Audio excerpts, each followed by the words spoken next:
Dandaleta daneta bojeda kenginginja uto dandacheta biyeta hajenya tunangalcha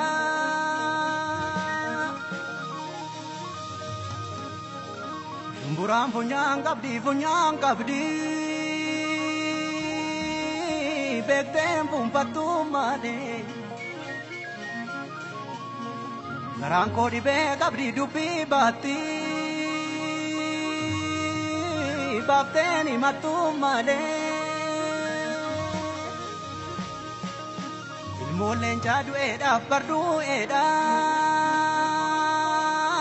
Warabe sigadare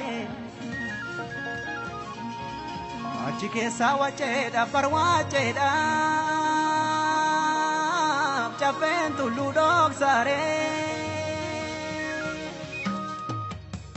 sina lerer monya tu hinjene lubu sakani sabasam kenne waila vagabati margumale waina madwe tingale male ni hafte jene garankutan Argerar nan jedha meeka ettaleelure badi nan jedha meeka qajeelure hakukkutti makanii lagatti galti qorkeen afuftutti matanii namatti malti sobdee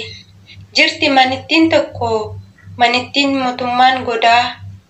gaafuma achi seenanii kan alagaa maaliti firatu namaan ooda Bishaan baaroo dildila gaafa guutuun beekanii lubbuun dhiiraa miliqaa gaafa duutuun beekanii laaftoof margeef maal godhaa yoo damee kore malee lammii qabnaan maal godhaa yoo walii galle malee yoo waliif taane malee garaan haadhaa burreedha gootas dabeessas baata kaan achi goree kaanis as goree keenya maal laata jedhimee dabalimee qamaleen midhaaniif hin taatu sanyii balleessuuf malee sobduun lammii hin taatu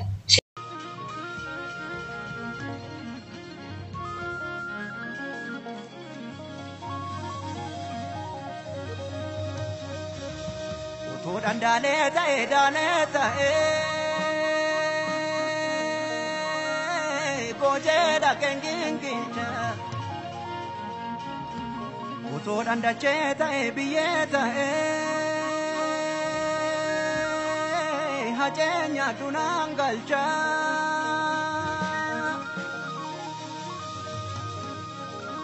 Buram punyang kabdi Bektem pumpatumane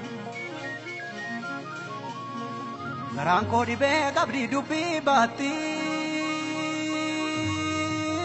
Bakteni matumane Ilmulen jadu eda pardu eda Warabe sigadare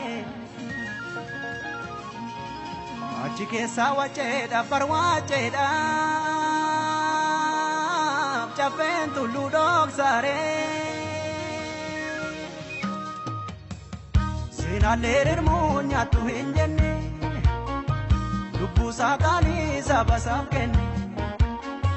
waila vagabati margumale waina madwe tingale male ni hafte jene garankutan ni ufta